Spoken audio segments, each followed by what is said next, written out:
UAS, yaitu untuk materi Point of Care Testing atau POCT. Diva, mohon saya dibantu untuk sharing PPT. Ya, Ibu, mohon ditunggu.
Next, Diva.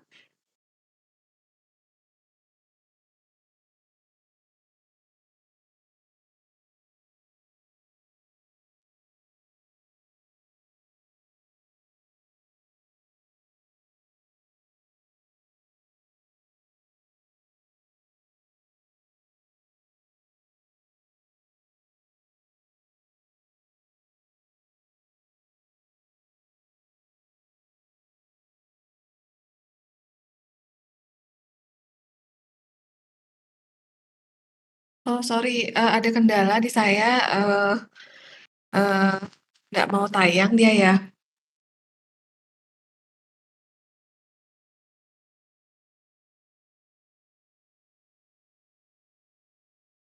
Oke, oke, baru terlihat sekarang. Sebelumnya Diva yang, page 2 ya?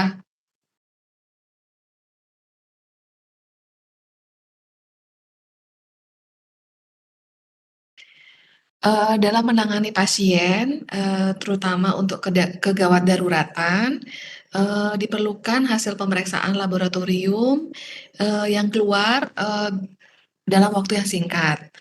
Nah, eee Hasil laboratorium yang keluar dalam waktu yang singkat ini dimungkinkan dengan teknologi yang kita kenal dengan nama adalah point of care testing atau POCT. Next.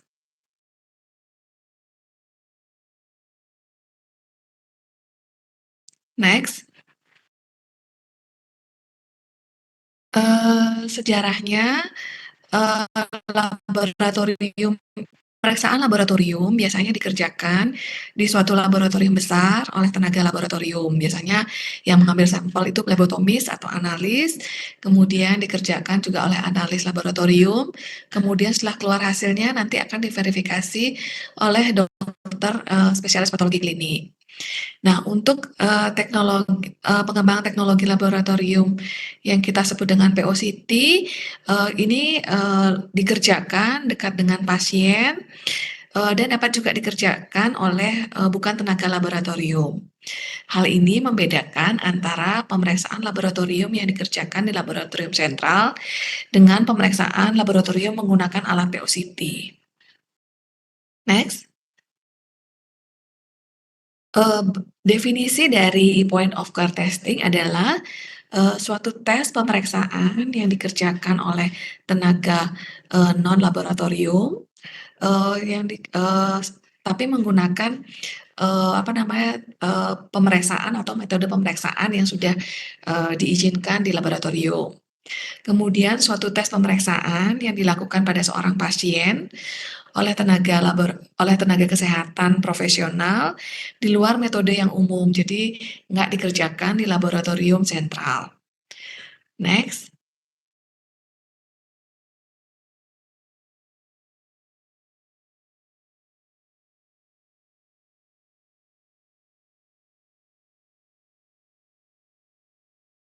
Sebelumnya,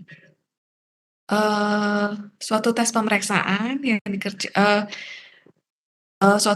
tes pemeriksaan yang dikerjakan dalam waktu 5-10 menit setelah sampel laboratorium itu diambil, maka hasil pemeriksaan sudah bisa keluar dan dapat dipergunakan oleh klinisi untuk melakukan tindakan medis yang tepat pada pasien tersebut. Next. Beberapa istilah untuk POCT atau sinonim dari POCT ini adalah near patient testing, bedside testing, decentralized testing, patient focus testing atau self management, juga remote rapid testing. Next. Biasanya alat POCT ini ditempatkan di primary health service seperti di layanan home care, di klinik, di puskesmas, di ambulan, atau di secondary and tertiary service seperti kalau di rumah sakit, di ruang rawat inap, di bangsal, di ruang unit gawat darurat, di ruang operasi, di ruang bedah, atau di ruang unit hemodialisa. Juga dikerjakan di poliklinik dan emergency department. Next.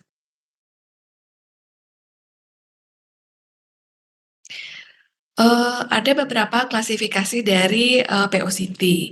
Klasifikasi POCT yang pertama adalah berdasarkan dari tipe pemeriksaan atau berdasarkan jenis pemeriksaan.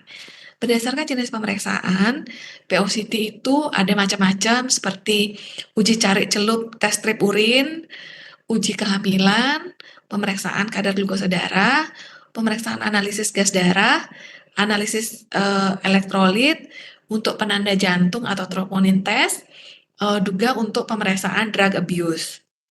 Next.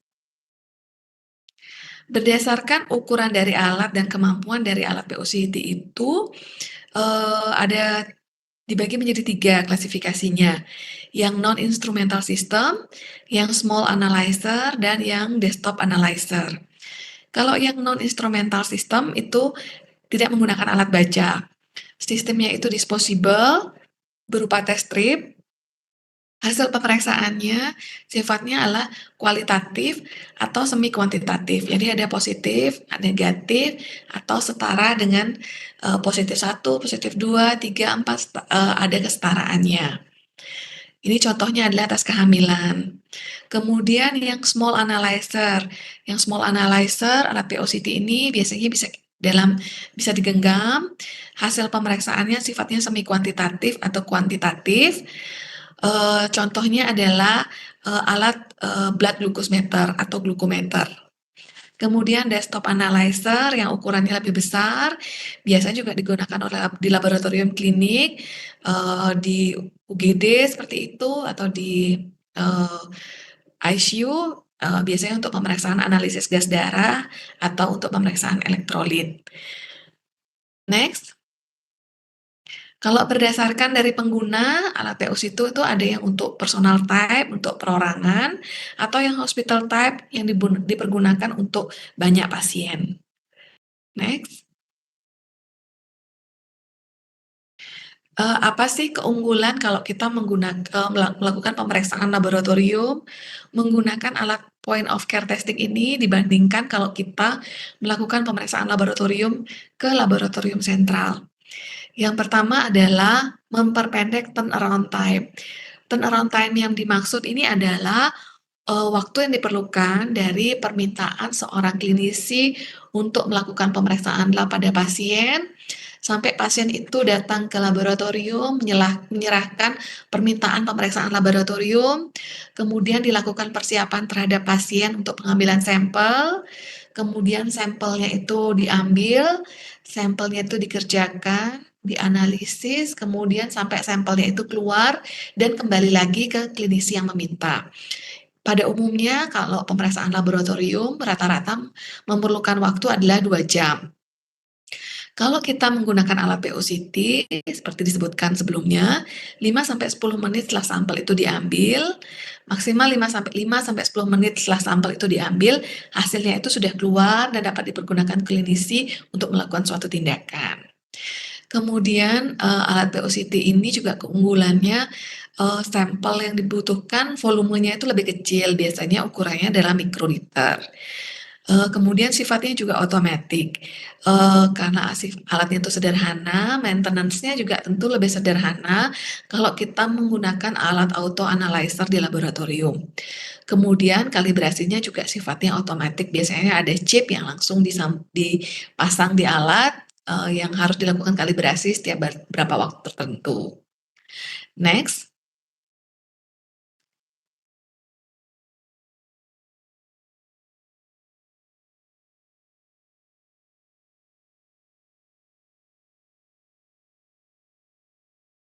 Next. Kalau ada keunggulan, tentu saja ada kelemahan dari POCT. Umumnya karena alat POCT ini kecil, eee atau tanpa alat auto analyzer seperti itu, dia tidak bisa mencatat identitas pasien. Jadi pencatatan untuk identitas pasien kalau kita melakukan pemeriksaan, kita lakukan pencatatan secara manual.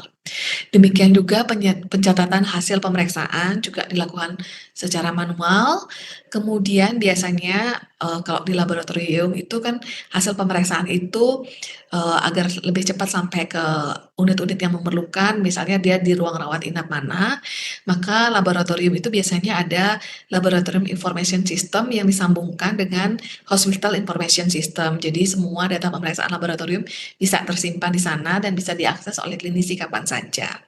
Nah, untuk alat POCT biasanya tidak ada interface langsung dari alat POCT-nya ke HIS atau LIS ini. Jadi pencatatannya manual, dimasukkan secara manual ke LIS yang kemudian nanti nyambung ke HIS. Next.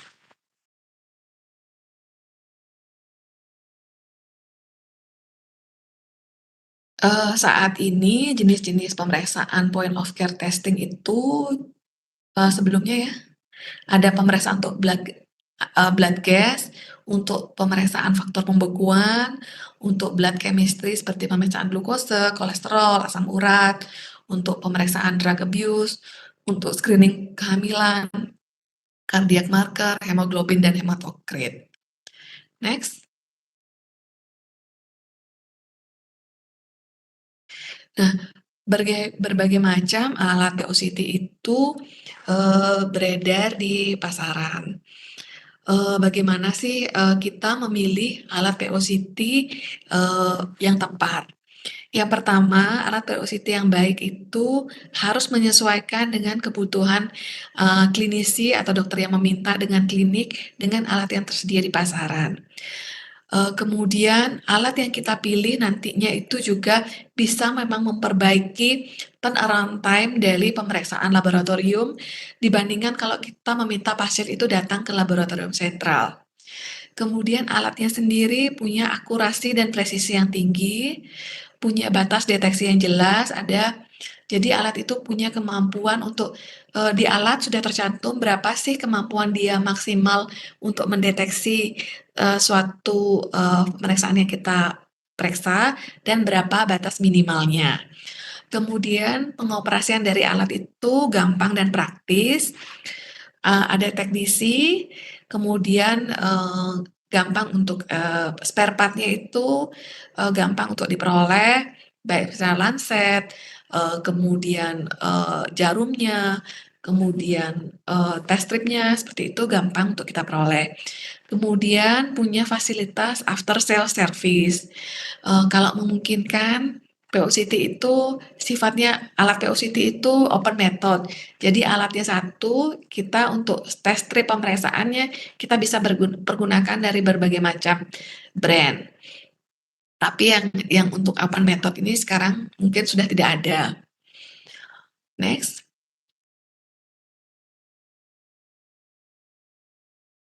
Nah, untuk, melakukan pemeriksaan POCT, kita juga perlu mengetahui quality assurance dari alat POCT itu, sehingga, hasil pemeriksaan, laboratorium menggunakan alat POCT itu punya akurasi dan presisi yang baik, sama baiknya dengan kalau melakukan pemeriksaan di laboratorium sentral, sehingga hasilnya dapat kita percaya untuk dapat kita lakukan, perawatan pada pasien. Prinsipnya pemeriksaan, menggunakan alat POCT itu sama hasilnya dengan pemeriksaan di laboratorium sentral. Next. Tahapan, untuk QA di menggunakan alat POCT itu sama dengan QA di laboratorium sentral. Jadi kalau kita menggunakan POCT, ada quality assurance pada tahap pre-analitik, analitik, dan post analitiknya. Dimulai dengan, mencocokkan identitas pasien secara benar, memilih tipe tes pemeriksaan yang, tepat, tipe spesimen yang diambil itu juga tepat, kemudian metode pemeriksaan yang dipilih, tipe alat yang dipergunakan, kemudian melakukan internal dan eksternal quality control, kemudian melakukan pencatatan hasil dan, pada tahap post analitik adalah melakukan interpretasi dari hasil pemeriksaan. Next. Untuk quality control, ada 2 yaitu internal quality control dan external quality control. Untuk, internal quality control ada yang dilakukan setiap hari atau setiap pergantian pengguna alat atau operator, atau setiap melakukan kalibrasi terhadap alat, setiap pergantian dari lot dari reagen yang dipergunakan, atau tergantung dari, leaflet yang dibawa dari setiap alat tersebut. Jadi setiap alat tuh biasanya punya manual sendiri-sendiri, di sana akan dicantumkan kapan sih, sebaiknya melakukan internal quality control. Next. Internal quality control juga harus dilakukan kalau kita itu mempergunakan, reagen itu baru, kalau operator itu meragukan hasil pemeriksaan karena biasanya tidak sesuai dengan, klinis pasien, kemudian kalau alat itu habis di-maintenance atau kalau alat itu, habis mengalami kerusakan. Next.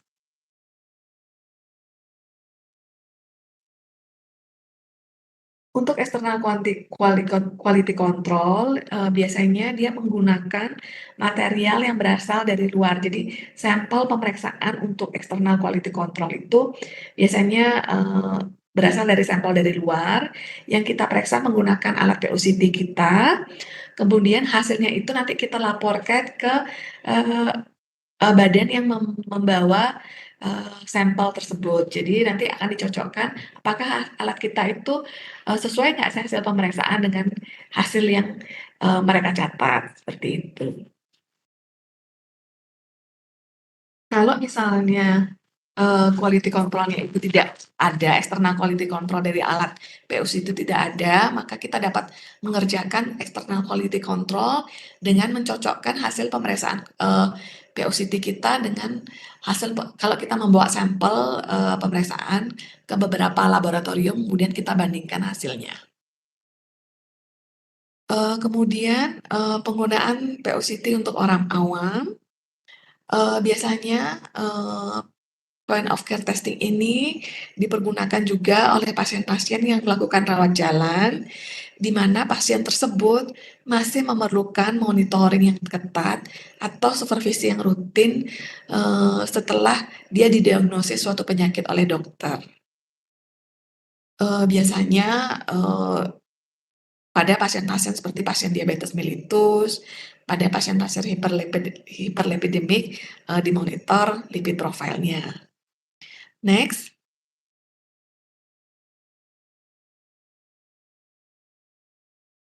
Sangat penting bahwa hasil yang dikeluarkan oleh alat POCT itu menunjukkan kondisi pasien yang benar pada saat pemeriksaan itu dilakukan, sehingga pasien yang menggunakan alat POCT sebagai self management itu perlu dia diberi pengetahuan juga untuk quality control yang dipergunakan, dengan sebelumnya kita latih pasien itu bagaimana menggunakan alat tersebut. Next. Next.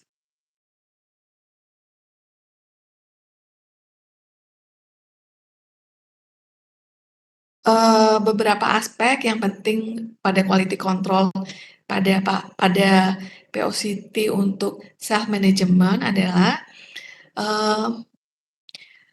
bahwa pasien memiliki pengetahuan untuk menggunakan alat POCT dengan baik.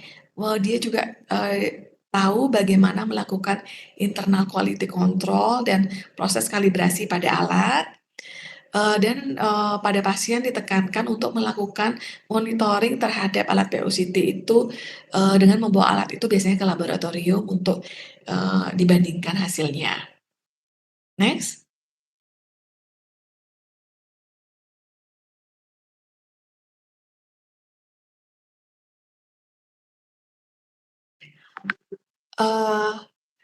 Pemeriksaan menggunakan alat POCT ini juga memiliki beberapa kelemahan, di mana misalnya karena sampel yang dipergunakan pada alat POCT ini umumnya berbeda dengan pemeriksaan di laboratorium, maka International Federation Clinical Chemistry itu memperbolehkan masih terjadi deviasi atau bias pada alat POCT ini sebesar 7%, tapi tidak boleh lebih dari 10% kalau kita menggunakan alat POCT, kemudian alat itu kita bandingkan hasilnya dengan kalau kita melakukan pemeriksaan di laboratorium sentral. Jadi bias yang diperbolehkan oleh IFCC adalah sebesar 7%, tapi tidak lebih dari 10%. Next.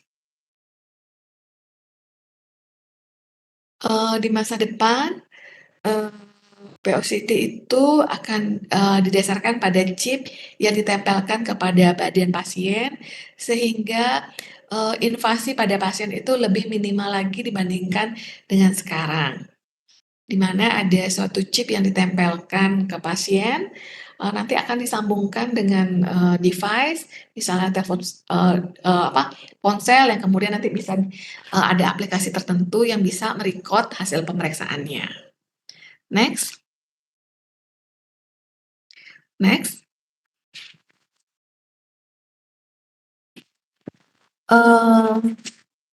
Jadi disimpulkan, POCT adalah suatu tes pemeriksaan di mana 5-10 menit setelah sampel itu diambil, maka hasil pemeriksaan itu bisa keluar dan dapat dipergunakan oleh klinisi untuk melakukan tindakan pada pasien.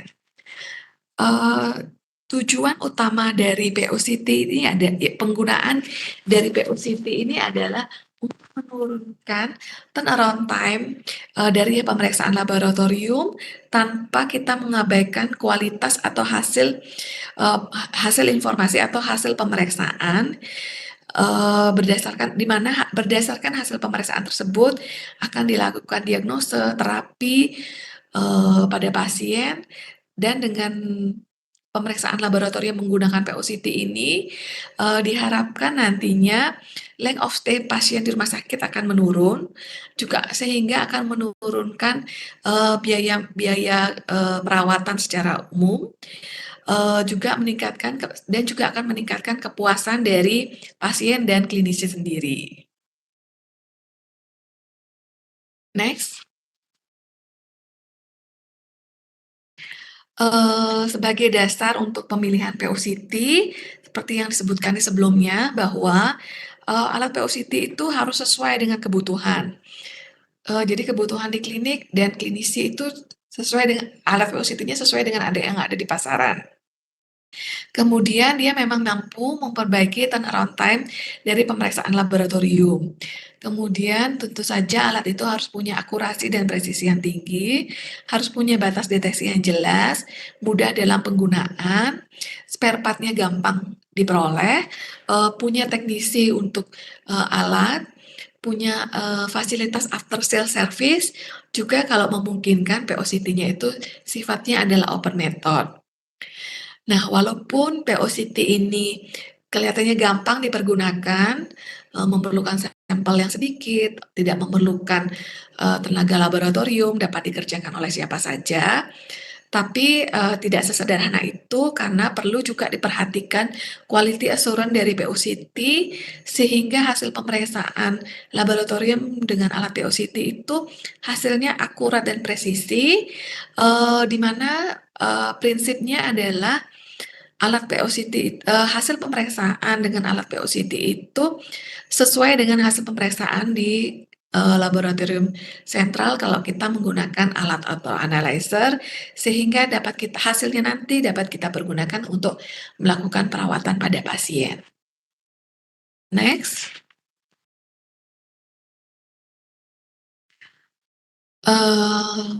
Masuk ke salah satu, alat POCT yang paling sering kita pergunakan, eee, yaitu adalah, POCT untuk melakukan monitoring kadar glukosa darah, atau kita sebut alatnya adalah glukometer. POCT untuk, blood glucose monitoring ini pertama kali diperkenalkan di rumah sakit tahun 1986. Penggunaan POCT untuk memonitoring glukosa darah ini, sangat mampu untuk menurunkan turnaround time dan memperbaiki perawatan terhadap pasien. Biasanya dipergunakan untuk memonitor kadar glukosa pasien pada keadaan hipoglikemi, hiperglikemi, tapi tidak dipergunakan untuk menegakkan diagnosa diabetes mellitus. Jadi sekali lagi saya tekankan bahwa kalau kita melakukan pemeriksaan glukosa darah menggunakan alat glukometer, terutama nanti adik-adik kalau melakukan, eee, P2M di masyarakat atau praktek, kefarmasian di apotik. Jangan mempergunakan alat POCT untuk menegakkan bahwa pasien adalah, menderita, diabetes mellitus. Jadi alat ini hanya kita pergunakan apakah pasien ini mengalami hiperglikemi atau hipoglikemi, atau juga memonitoring penggunaan obat-obat, anti diabetes yang dipergunakan oleh pasien. Jadi tidak kita pergunakan untuk menegakkan diagnosis. Karena untuk menegakkan diabetes mellitus ada sejumlah parameter atau pemeriksaan lain yang dipergunakan, yang memang gold standar untuk diagnosis diabetes mellitus. Next. Glukosa adalah glukosa sederhana yang penting untuk proses respirasi. Next. Glukosa juga dipergunakan sebagai sumber energi dalam sel, baik pada proses respirasi aerob maupun anaerob. Glukosa memainkan, peranan penting dalam fungsi metabolik di dalam tubuh. Oleh karena itu, kadar glukosa di dalam tubuh harus di-maintenance secara periodik. Next. Eee apa namanya, blood glucose monitoring menggunakan glukometer adalah suatu cara untuk mengetahui konsentrasi glukosa di dalam darah menggunakan alat glukometer. Tujuannya adalah untuk mengetahui apakah, gula, apakah, eee, apakah kadar glukosa di dalam darah itu tinggi atau rendah, sehubungan dengan diet yang dilakukan oleh pasien, exercise yang dilakukan oleh pasien, atau obat-obatan yang dikonsumsi oleh pasien. Secara umum dia menunjukkan, perubahan, fluktuasi glukosa di dalam tubuh seseorang. Next.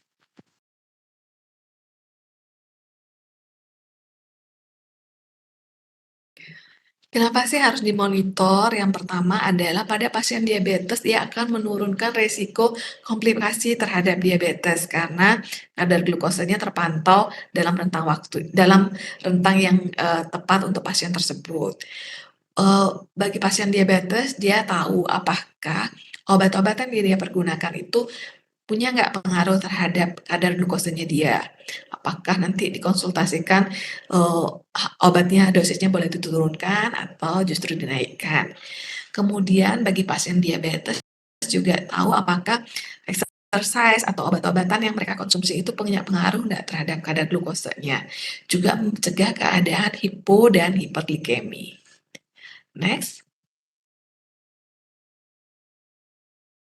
Kapan sih melakukan, monitoring kadar glukosa darah? Umumnya, monitoring kadar glukosa darah itu dilakukan sebelum makan, 2 jam setelah makan, maupun, sebelum tidur. Next. Ini adalah, target glukosa darah penderita diabetes mellitus berdasarkan pemantauan glukosa darah mandiri tahun 2019. Kadar glukosa darah sebelum makan 80 targetnya ada 80 sampai 130 miligram per desiliter. Kalau 1 sampai 2 jam setelah makan, lebih dari 180 miligram per desiliter. Next. Glukometer adalah, suatu alat laboratorium yang dipergunakan untuk mengukur kadar glukosa di dalam darah. Beberapa model untuk glukometer ini, dia akan memunculkan hasil pemeriksaan itu langsung di layar dalam rentang beberapa detik. Next. Ini beberapa alat glukometer yang ada di pasaran. Next. Prinsip kerja glukometer ini adalah berdasarkan, teknologi electrochemical technology di mana menggunakan, suatu test strip yang untuk melakukan pemeriksaan. Jadi suatu tetes sampel kita teteskan ke dalam test strip, kemudian kita masukkan ke dalam alat glukometer, nanti alat glukometer itu akan membaca atau mengukur berapa sih konsentrasi sampel yang kita masukkan ke dalam test strip tersebut. Next. Umumnya ada 2, prinsip pemeriksaan glukometer ini, yaitu yang menggunakan colorimetric method dan yang menggunakan amperometric method. Next. Untuk colorimetric method, dia menggunakan LED atau fotosensor, di mana dia hubungkan dengan, transimpedance amplifier untuk mengukur konsentrasi glukosa di dalam larutan.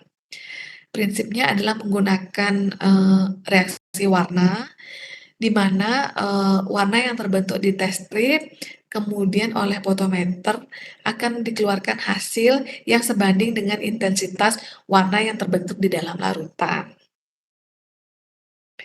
Next.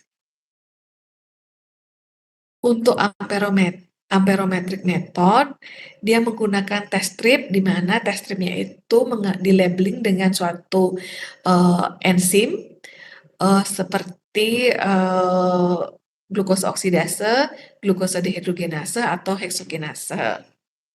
Next.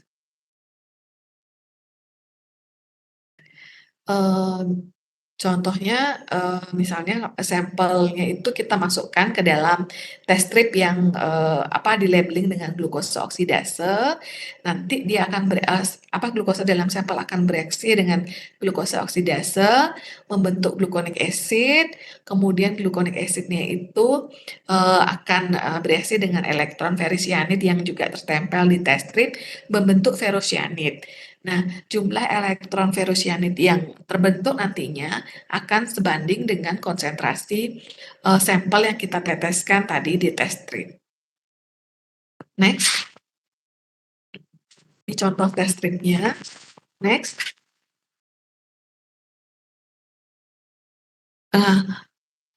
Sama, seperti saya sebutkan sebelumnya bahwa untuk glukometer ini juga kita, perlu melakukan tahap pre-analitik, analitik, dan post analitik, sehingga nantinya hasil pemeriksaan dengan alat glukometer ini hasilnya, mempunyai akurasi dan presisi yang tinggi, tidak berbeda dengan hasil pemeriksaan di laboratorium.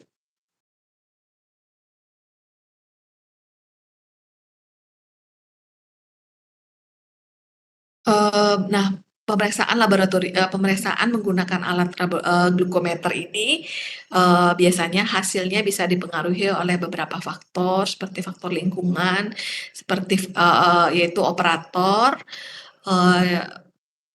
dari kondisi pasien, dari pengobatan dari pasien yang lain, atau, faktor metabolik yang berasal dari pasien itu sendiri. Next. Pre-analitik variabel merupakan faktor yang dapat berpengaruh terhadap hasil pemeriksaan, sebelum sampel itu dilakukan analisis. Jadi pada tahap misalnya pengambilan sampel. Beberapa hal yang perlu diperhatikan pada tahap pre-analitik misalnya adalah, next. Kalau kita, mendapat hasil pemeriksaan laboratorium, misalnya hasil pemeriksaan hematokrit, kalau hasil pemeriksaan hematokrit dari pasien itu, meningkat, nah biasanya kalau kita melakukan pemeriksaan PO/CT, dengan menggunakan, test strip, metode, glukosa oksidase, biasanya, hasil pemeriksaan itu akan menghasilkan rendah palsu. Next. Demikian juga, harus diperhatikan keadaan, tekanan darah pasien. Keadaan hipotensi, yaitu pada, tekanan darah siastoliknya itu kurang dari 80 milimeter Hg, dia juga akan menghasilkan hasil yang rendah palsu. Kemudian, pada alat PO/CT yang pakai glukooksidase, juga, pasien-pasien yang, status oksigenasi pasien juga harus diperhatikan. Pasien dengan oksigen terapi, misalnya dengan nilai tekanan O2-nya lebih dari 100 milimeter Hg, dia akan juga menghasilkan hasil rendah palsu. Next.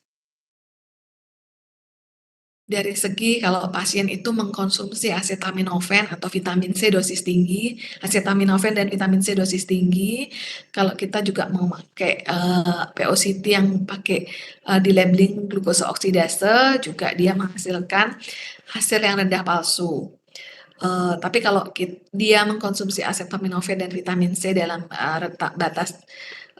rentang terapeutik biasanya tidak pengaruh, tapi kalau dia dalam dosis yang tinggi, biasanya hasilnya akan menghasilkan, hasil rendah palsu. Kemudian keasaman, darah, pH-nya kurang dari 6,95 juga akan menghasilkan rendah palsu. Next. Kalau pasiennya itu, gliseridemia, TG-nya itu tinggi, maka, dia juga akan menghasilkan hasil rendah palsu. Kebalikannya kalau hiperurisemia, dia biasanya menghasilkan hasil yang tinggi palsu.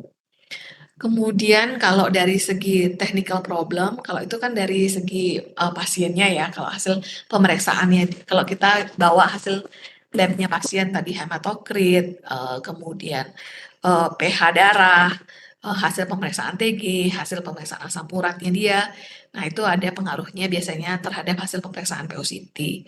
Kalau dari hasil technical problem biasanya adalah untuk pengambilan sampel kapiler yang tidak tepat. Misalnya kalau jari pasien itu tidak dibersihkan sebelum diambil.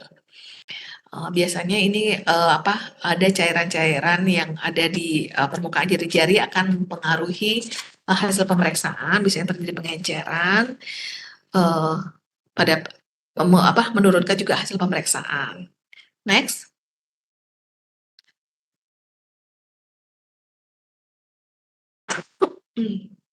Kemudian kalau jari tangannya itu pada waktu pengambilan sampel ditekan terlalu, eee, keras, sehingga sampelnya itu menjadi hemolisis. Nah, itu juga pengaruh terhadap hasil pemeriksaan.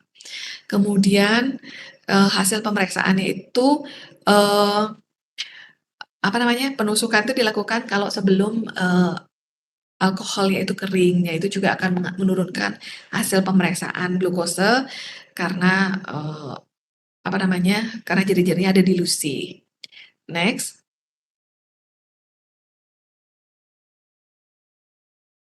Tidak membersihkan, sampel darah pada waktu, dengan, alkohol swab, kemudian, error dalam penggunaan alat glukometer sendiri, misalnya, test stripnya itu kodenya itu tidak tepat, kemudian test stripnya sudah expired. Next.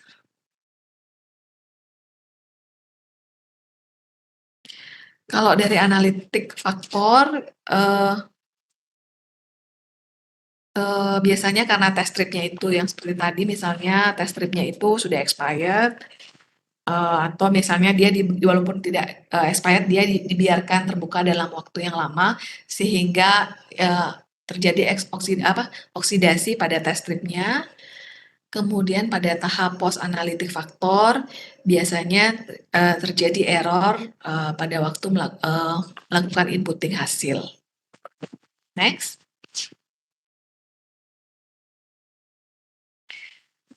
Bagaimana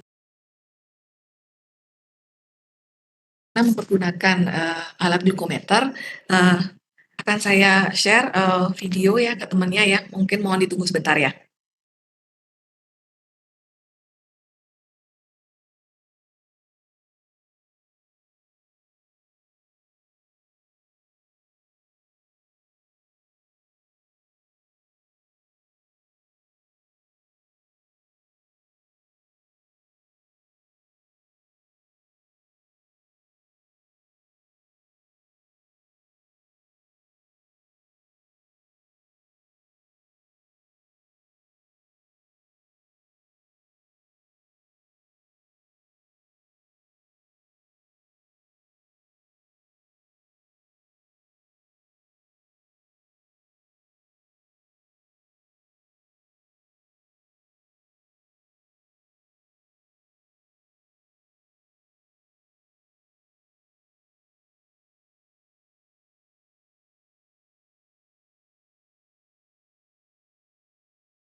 Silahkan ditayangkan ya.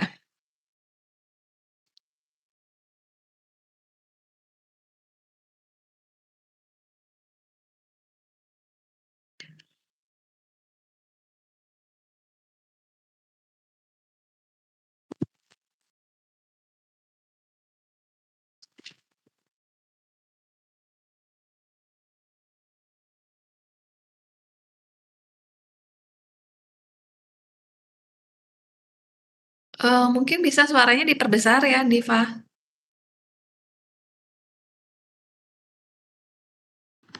Ya, mohon ditunggu sebentar ya. Oke.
Diabetes is a lifelong condition that requires constant management.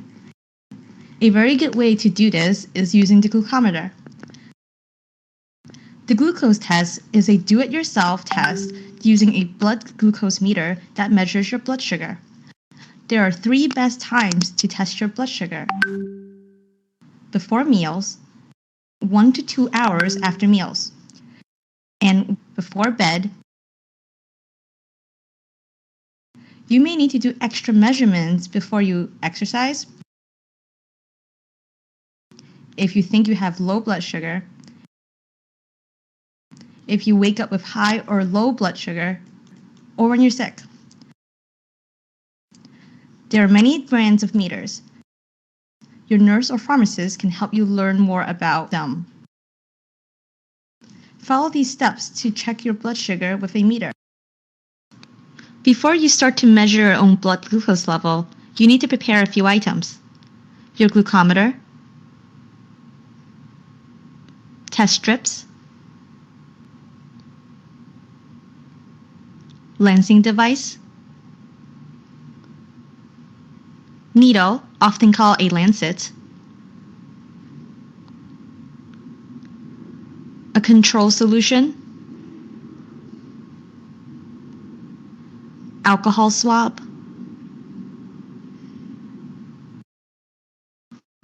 some gauze pads, and a sharps container, such as a large plastic water bottle with a cap to safely put away your used needles.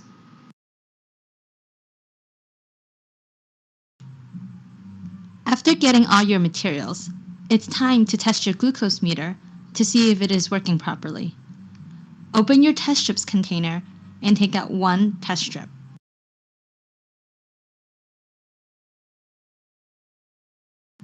Place the test strip inside the glucose meter. This will turn your meter on. Unscrew your control test solution and squeeze a small drop of test solution onto the open end of your test strip.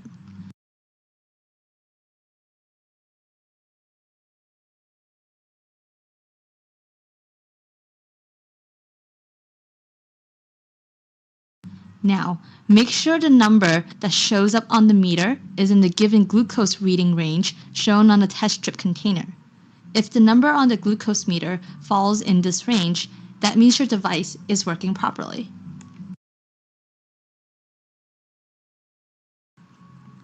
Now, it's time to prepare your lancing device. Open the lancing device and put a needle in.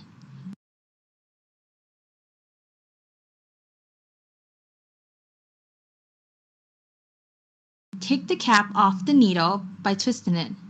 Do not touch the needle. Put the cover back on the device carefully.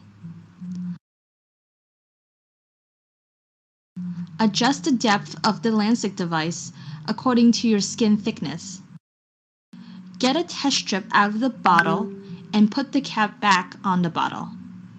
Put the strip in the meter. Match the code on your meter screen with the code for your test strips. The code is printed on the test strip bottle or package. When the test strip symbol flashes on the screen, the meter is ready for a drop of blood.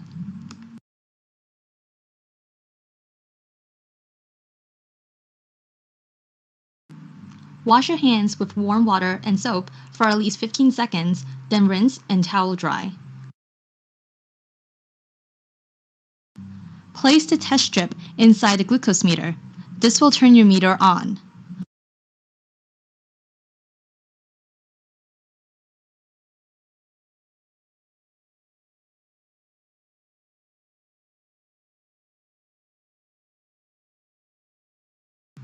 Prepare your alcohol wipes by placing a clean, sterile alcohol pad on a piece of gauze. Carefully wipe one of your fingers with the alcohol pad and let dry.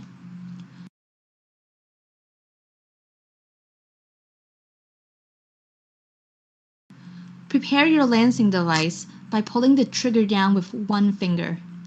Pick up the lancing device and put it against the side of your finger. Push the button down on the device to release the needle. You will feel the needle stick. Set the device down. Squeeze your finger at its base to get a large drop of blood. Wipe this drop of blood with a clean gauze pad. Repeat this again using the same method.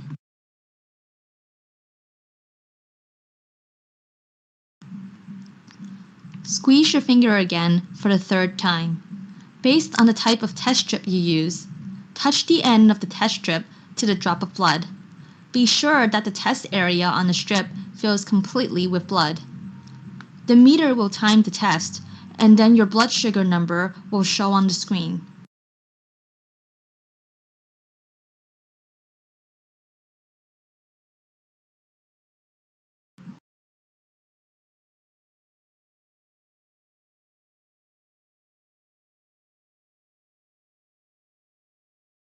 Write your blood sugar number in your logbook or blood sugar diary on a daily basis.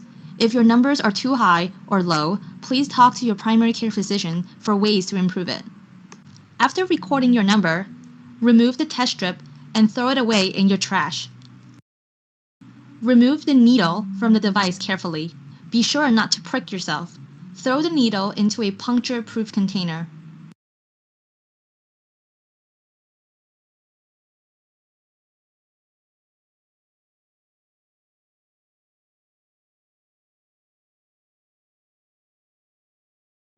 Put your supplies away. Store the needle container away from children and pets. Wash your hands again with water and soap.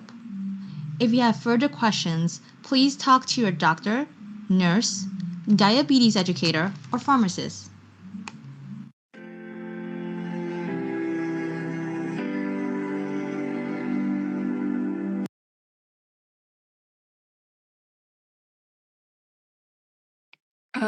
Sampai di sini untuk materi POCT, apa ada yang ditanyakan?